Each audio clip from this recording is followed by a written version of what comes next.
नमस्कार प्यारे विद्यार्थियों और अभिभावक गणों, जैसा कि आपको विदित है, ग्रामोत्थान शिक्षण संस्थान अपने विद्यार्थियों के लिए ऑनलाइन शैक्षणिक कार्यक्रम करने जा रही है और उसी के तहत हमने पिछले वीडियो में आपको सारी सूचनाएं दे दी थी और आज हम ये हिंदी भाषा का जो प्रथम वीडियो है, जो प्रथम क्लास है, वो आपके समक्ष प्रस्तुत कर रहे हैं।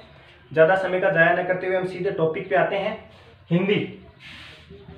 हिंदी भाषा में हम आपको बताते हैं कि किसी भी विषय को आप पढ़ो तो उसके मूल को पढ़ो ताकि आपको रटने की कोई आवश्यकता नहीं हो।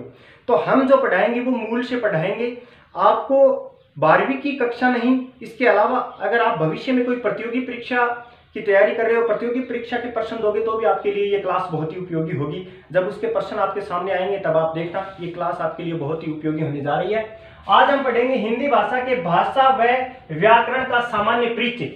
भाषा और व्याकरण का सामान्य परिचय हम पढ़ने जा रहे हैं। देखिए, भाषा, सबसे पहले लेते हैं भाषा को। भाषा को लेंगे, भाषा क्या है? अगर प्रश्न किया जाए भाषा क्या है तो भाषा के बारे में देखना, भाषा एक शब्द है भाष, ये एक प्रकार की धातु है, भाष धातु, भाष धातु है। अब देखना, इसको भाष धातु से पूछो आप कौन हो, भाष धातु। अगर भाष धातु के बारे में जाना जाए तो हमारी जो मूल भाषा है, मूल भाषा का तो आपको पता है कौन सी है? मूल भाषा है हमारी संस्कृत। इस संस्कृत के बारे में, इस मूल भाषा है संस्कृत, इससे पूछेंगे भाष के बारे में। तो भाष एक धातु है। जिस प्रकार हम हिंदी में जिसको बोलते हैं क्रिया, आप इंग्लिश में जिसको बोलते हो वर्ब, उसी प्रकार संस्कृत में वो होती है धातु। उसी प्रकार संस्कृत में क्या होती है? धातु। तो इस धातु के बारे में हमें कहां से पता चला? हमारी मूल भाषा संस्कृत से पता चला कि भाष है वो एक प्रकार की धातु है। और इसका अर्थ क्या होता है? भाष का जो शाब्दिक अर्थ है, भाष का शाब्दिक अर्थ, भाष का शाब्दिक अर्थ है, भाष धातु का शाब्दिक अर्थ होगा विचार प्रकट करना। क्या अर्थ है शाब्दिक? भाष धातु है, जो संस्कृत से हमने पूछा भाष धातु का शाब्दिक अर्थ क्या होता है, तो हमारे सामने उत्तर आया विचार प्रकट करना। भाष धातु का अर्थ है विचार प्रकट करना। तो हम कह सकते हैं भाषा जो भाष धातु से बनी है, इसका शाब्दिक अर्थ होता है विचार प्रकट करना। अब हमारे सामने एक और प्रश्न आ गया। हम तो कहेंगे जब तक आप पढ़ते हो तो उस विषय के मूल तक, गहराई तक पढ़ो ताकि किसी भी प्रकार की समस्या ना हो, प्रश्न करने की आवश्यकता ही नहीं हो गुरुजन से। तो अब इन विचारों के बारे में हम पढ़ेंगे। आप बार बार कहते होंगे ये बात, विचार आया, मेरे मन में विचार आया, तब आपके सामने ये विचार क्यों नहीं आया, तब तुम्हारे ये विचार क्यों नहीं आया। तो ये विचार क्या होता है? अब इस विचार के बारे में देखिए, विचार क्या है? विचार, अब आपके सामने भी विचार आया होगा कि विचार शब्द क्या है, आप भी सोच रहे होंगे इसके बारे में। तो विचार क्या है? देखना, मनुष्य के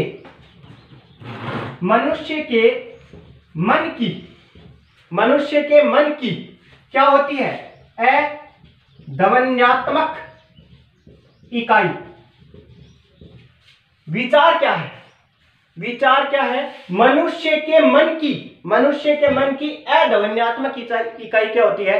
विचार होती है। अब देखो कहां शुरू किया था हमने? शुरू क्या किया था? भाषा से। सबसे पहले भाषा से पूछा, आप कौन? भाष धातु से बनी है, जो संस्कृत मूल भाषा, उससे पूछा भाष धातु का अर्थ क्या होता है, वहां से पता चला इसका शाब्दिक अर्थ होता है विचार प्रकट करना।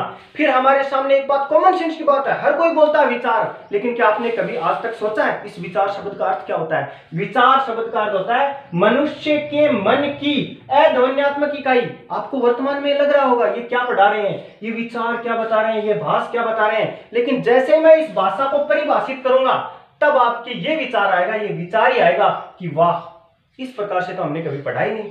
अब देखना, विचार क्या है? मनुष्य के मन की अध्वन्यात्मक इकाई क्या होती है? विचार होती है। अब ये एक लंबा शब्द आ गया हमारे साथ, अध्वन्यात्मक। ये अध्वन्यात्मक क्या है? इसका विच्छेद करते हैं हम, अ प्लस ध्वनि प्लस आत्मक। देखिए, संस्कृत हो हिंदी हो, प्रत्येक उपसर्ग का अलग अलग शब्दों के संदर्भ में उसका अलग अलग अर्थ होता है। यहां पे ए का अर्थ है नहीं, ध्वनि का अर्थ होता है, ये मान लो आप, मैं एक बार आपको समझाने की कोशिश करूं, आवाज। और आत्मक का अर्थ होता है स्वरूप, अर्थात आवाज का स्वरूप नहीं हो, अर्थात जिसमें आवाज नहीं हो। तो मनुष्य के मन की अध्वन्यात्मक इकाई को क्या कहते हैं? विचार। मनुष्य के मन की वो इकाई जिसकी कोई आवाज या जिसका कोई स्वरूप नहीं हो, उसे क्या कहते हैं? विचार। अब देखो, जैसे मैं पढ़ा रहा हूं, आपके मन में विचार आया तो आप उसको फील करके देखो, क्या उसमें कोई ध्वनि है, कोई आवाज है? नहीं है ना, वो आपके मन में आया। इकाई शब्द का अगर ले तो वो होता है भाव। मनुष्य के मन के ऐसे भाव जिनमें किसी भी प्रकार की ध्वनि नहीं हो, जिनका कोई स्वरूप नहीं हो, वो क्या होता है? विचार होता है। अब देखना है विचार आगे हमारे लिए किस प्रकार उपयोगी है। ठीक है, अभी तक का एक बार रिवीजन करें। भाषा संस्कृत के भाष धातु से बनी है, जिसका शाब्दिक अर्थ होता है विचार प्रकट करना। फिर हमने विचार के बारे में जाना। विचार क्या है? मनुष्य के मन की अध्वन्यात्मक इकाई। अध्वन्यात्मक का मतलब जिसकी कोई आवाज स्वरूप नहीं हो, इकाई का मतलब भाव, अर्थात मनुष्य के मन के वो भाव जिनकी कोई स्वरूप आवाज नहीं होती है। चलिए आगे, अब देखना, एक तरफ मैं आगे लिख देता हूं, इसका अर्थ आगे लिखता हूं मैं। विचार प्रकट करना, समझाने की कोशिश करता हूं। देखना, हमारे सामने ये मान लो ये दो व्यक्ति हैं, जैसा भी आता है, मेरे को ऐसा बनाया मैंने। ये दो व्यक्ति हैं हमारे सामने, ये दो व्यक्ति हैं। ये ए है, ये बी है। इस व्यक्ति के मन में आया विचार। समझना ध्यान से इसे। इस व्यक्ति के मन में क्या आया? विचार आया। अब मेरे को ये बताओ, इस ए व्यक्ति के मन में जो विचार आया है, क्या ये बी व्यक्ति इसको जान पाएगा? बताना, क्या जान पाएगा? आप खुद सोच लो, नहीं जान पाएगा। मेरे मन में क्या विचार है, आप जान पा रहे हो क्या? अभी जो मेरे मन में विचार आया, जब तक मैं इसको आवाज नहीं दूं, इसको ध्वनि नहीं दूं, नहीं जान पाओगे। तो इस व्यक्ति के मन में जो विचार आया, उसमें ये बताओ, उस विचार में ध्वनि है क्या? विचार में ध्वनि होती है क्या? नहीं है। तो क्या सामने वाला जान पाएगा? नहीं जान पाएगा। और जैसे ही ये व्यक्ति अपने मन के विचारों को, अपने भावों को क्या कर देता है? आवाज का रूप दे देता है, ये ध्वनि का रूप दे देता है, तो इसकी क्या आ जाएगी? समझ में आ जाएगा। बोलो, उसके मन के विचार उसके समझ में आए नहीं आए? तो ये आवाज, ये ध्वनि, ये क्या हो गई? इन विचारों को दूसरे के सामने प्रस्तुत करने का क्या हो गया? ये साधन हो गया। ये विचारों को प्रस्तुत करने का क्या हो गया है? साधन हो गया है। एक मिनट देखना, दोबारा से करता हूं। ये जो इस व्यक्ति के मन में विचार आया, इन विचारों में ध्वनि नहीं थी, इसलिए सामने वाला नहीं जान पाया। अब ये व्यक्ति अपने मन के विचारों को किसका रूप देता है? ध्वनि का रूप देता है, आवाज का रूप देता है। तो ये सामने वाला क्या हो जाएगा? समझ जाएगा या फिर जान पाएगा। तो ये ध्वनि और आवाज क्या हो गई? साधन हो गई। ध्वनि और आवाज क्या हो गई? साधन हो गई। अब आप इसे बहुत ध्यान से समझना। एक दूसरा उदाहरण देता हूं। यहां कोई वस्तु रखी हुई है, ये कोई वस्तु है। इस वस्तु को, इसका ये स्थान है, इस स्थान पे ले जाना है। वस्तु को कहां पे ले जाना है? दूसरे स्थान पर ले जाना है। ठीक है, इस वस्तु को इस स्थान तक ले जाने के लिए आपको किसकी आवश्यकता होगी? एक भारी वस्तु है, आपको किसी न किसकी आवश्यकता होगी? साधन की आवश्यकता होगी कि नहीं होगी? होगी ना। तो इस वस्तु को यहां से यहां तक ले जाने वाला कौन होता है? कोई ना कोई साधन होगा। उसी प्रकार एक व्यक्ति के मन के भावों को दूसरे तक पहुंचाना, उसके लिए भी किसकी आवश्यकता होती है? साधन की आवश्यकता होती है। किसकी आवश्यकता होती है? साधन। और वो साधन ही क्या कहलाती है? भाषा कहलाती है। अब देखो, इस व्यक्ति के मन में फॉर एग्जाम्पल हम मान ले विचार नाम की वस्तु है। किस नाम की वस्तु है? विचार नाम की वस्तु है। और इस विचार नाम की वस्तु को दूसरे व्यक्ति तक पहुंचाना है, तो किसकी आवश्यकता होगी? साधन की आवश्यकता होगी। और इस विचार नाम की वस्तु को दूसरे व्यक्ति तक पहुंचाने के लिए जिस साधन की आवश्यकता है, वो साधन ही क्या कहलाता है? भाषा कहलाता है। क्या कहलाता है वो साधन? भाषा कहलाता है। देखना दोबारा से भाषा के बारे में। भाषा को आप गहराई से पढ़ो। और एक बार पुनः कहना चाहता हूं कि आपने अब तक हमारे ग्रामोत्थान एजुकेशन ग्रुप मंडरेला सुनील कुमार वर्मा मंडरेला अगर YouTube चैनल को सब्सक्राइब नहीं किया है तो आप इसे सब्सक्राइब कीजिए, बेल आइकन को दबाइए, इसे शेयर कीजिए, लाइक कीजिए, कमेंट कीजिए, ताकि अन्य विद्यार्थी हैं उनको भी सुनहरे अवसर का लाभ मिले। कहते हैं कि विद्या को जितना विस्तृत, जितना बांटा जाता है, उतना ही वो ज्ञान है, वो विद्या है, वो क्या होती जाती है? मजबूत होती जाती है। तो इसी प्रकार आप भी करते रहें। तो अब हमारे सामने इस भाषा के बारे में 2 पॉइंट सामने आए। पहला पॉइंट भाषा है, इसको, इस भाष धातु जो थी उसका अर्थ हमारे सामने आया विचार प्रकट करना। और दूसरा पॉइंट सामने ये आया कि एक व्यक्ति से, ए नाम के एक व्यक्ति से एक बी नाम के व्यक्ति तक, इसके मन में जो विचार था वो यहां तक पहुंचाने के लिए, बी तक पहुंचाने के लिए एक साधन की आवश्यकता थी।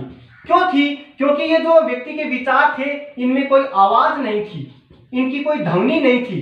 तो ये आवाज और ध्वनि एक साधन का काम किया, आवाज और ध्वनि ने, ठीक है। या फिर इसको आप लेखन के माध्यम से भी मान सकते हो। तो ये साधन है, ये साधन इसके विचारों को दूसरे व्यक्ति तक पहुंचाता है और उस साधन को क्या कहा जाता है? भाषा कहा जाता है। क्या कहा जाता है? भाषा कहा जाता है। अब आप देखिए, इससे आगे भी हम पढ़ेंगे। आप ये कह दो कि सर ये आवाज और ध्वनि साधन होते हैं क्या? नहीं, भाषा के प्रकार पढ़ेंगे। एक तो मौखिक होती है, लिखित होती है, और एक अन्य स्वरूप सांकेतिक, उसको भी पढ़ते हैं, वो भी एक प्रकार का साधन है। मैं समझाने की कोशिश कर रहा हूं। ये व्यक्ति लिखकर भी अपने विचार प्रकट कर सकता है। लिखेगा तो लिखने में भी वही बात है, अपने ध्वनि चिन्हों को, ध्वनि जो है अपनी ध्वनि, उनको चिन्हों का रूप देगा, तो वो भी एक प्रकार का साधन ही है। ठीक है, अब देखना आगे। अब हम क्या करेंगे? इस भाषा को परिभाषित करेंगे। क्या करेंगे? भाषा को परिभाषित। भाषा की ऐसी परिभाषा बताने जा रहा हूं मैं आपको कि जो आप पढ़ोगे। परिभाषा, भाषा की परिभाषा क्या है? इस भाषा की परिभाषा के बारे में देखिए। देखो, एक व्यक्ति या व्यक्तियों का समूह जब किसी दूसरे व्यक्ति या व्यक्तियों के समूह, यह बहुत इंपॉर्टेंट है। क्या है? एक व्यक्ति भी हो सकता है और व्यक्तियों का समूह भी हो सकता है। ये जब अपने विचार, अपने भाव जिस साधन से दूसरे व्यक्ति या व्यक्तियों के समूह तक पहुंचाते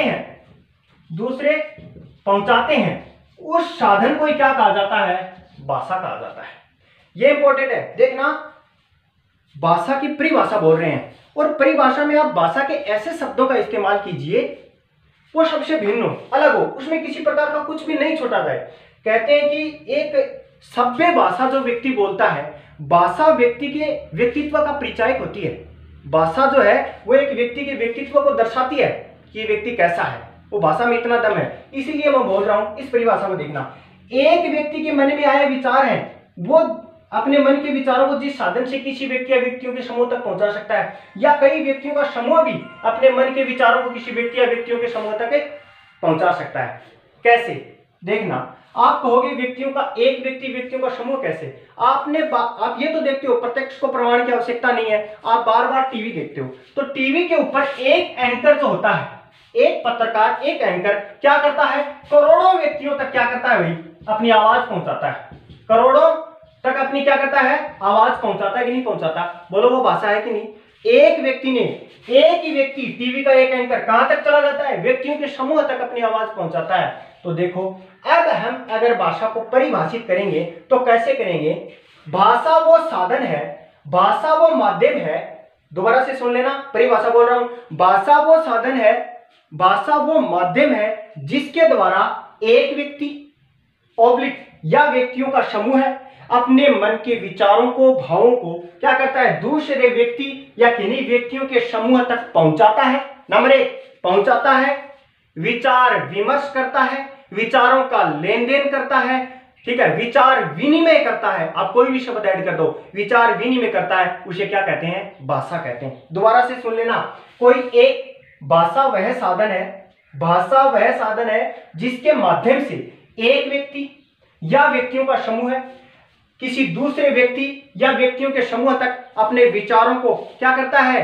अपने विचारों को पहुंचाता है, अपने विचारों को प्रकट करता है, विचारों का लेन देन करता है, विचार विमर्श करता है, विचारों का विनिमय करता है। आप उसे क्या कहते हैं? भाषा कहते हैं। यह आपके लिए था। इस वीडियो में अगर आपको किसी प्रकार की समझने में दिक्कत आई है तो नीचे कमेंट बॉक्स में या हमारे जो व्हाट्सएप नंबर दिए जा रहे हैं उसके ऊपर आप इसकी जो भी आपकी समस्या है, वो आपकी समस्या है या फिर आपके जो सुझाव है वो आमंत्रित है। हम तैयार हैं आपकी समस्या को, आपके प्रश्नों को उत्तर देने के लिए।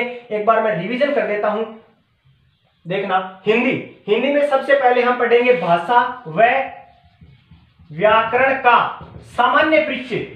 भाषा व व्याकरण का सामान्य परिचय पढ़ेंगे। सबसे पहले हमने भाषा से पूछा, ये भाषा क्या होती है? भाषा से पूछा तो हमारे सामने आया कि ये भाषा है, ये एक भाष धातु से बनी है। जो मूल भाषा जो हमारी है संस्कृत, उसमें धातु आती है और उसकी एक भाष धातु से बनी है, जिसका अर्थ होता है विचार प्रकट करना। अब देखो हमारे सामने फिर विचार के बारे में आया। विचार के बारे में हमने आपको बताया कि मनुष्य के मन की अध्वन्यात्मक इकाइयों को क्या कहते हैं? विचार, जिनमें कोई ध्वनि नहीं हो। ठीक है, अब उन मनुष्य के मन की अध्वन्यात्मक इकाइयों को प्रकट करने के लिए जिस साधन का उपयोग में लिया जाता है वो माध्यम क्या कहलाती है? हमारी भाषा। परिभाषा में 2 बार बोल चुका हूं। आशा करता हूं आपको क्लास पसंद आई होगी। आप एकाग्रचित होकर हमारी सभी फिजिक्स, केमिस्ट्री, हिंदी, अंग्रेजी, गणित सभी कक्षाओं को अनवरत देखते रहें, पढ़ते रहें। पुनः आपसे निवेदन है, चैनल को सब्सक्राइब करना है, बेल आइकन को दबाना है, शेयर करना है, लाइक करना है। कोई भी समस्या, कोई भी प्रश्न हमारे कमेंट बॉक्स में बोलना है। अनवरत तौर पे कोरोना चाहे किसी भी प्रकार से कैसी भी परिस्थिति में हो, हम आपके लिए तत्पर हैं, कर्मठता से आपके लिए तैयार हैं और खूब मेहनत के साथ में आपको पढ़ाएंगे। ग्रामोत्थान बाल विद्या मंदिर के विद्यार्थी या फिर अन्य परिसर के अंचल, मंडेला अंचल के जितने भी विद्यार्थी हैं, वो इस भय में नहीं रहे कि हमारी पढ़ाई का क्या होगा। हम आपके लिए तैयार हैं। इसी आशा के साथ धन्यवाद।